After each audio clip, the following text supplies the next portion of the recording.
estamos trabajando todos. Sí. Zapata igual, Melchor igual. Que hay puertas que están cerradas porque la gente ya no tuvo ganas de ir debido a que hay poca ganancia. La contingencia, ¿no? No sé. Pero sí anda con su tapabocas y todo, ¿no? ¿Eh? Anda con su tapabocas.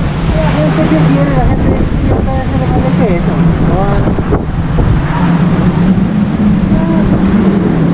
Si te va a tocar, te va a tocar, y si no, no te va a tocar nada. Eso sí va.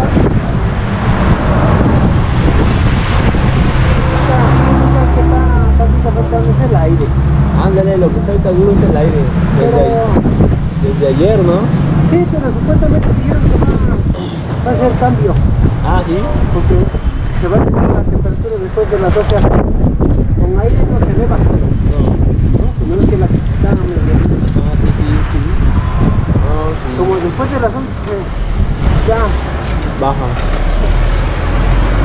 Ahí vamos, voy a ver aquí. Dale. Para, ahí Ahora vamos. sí.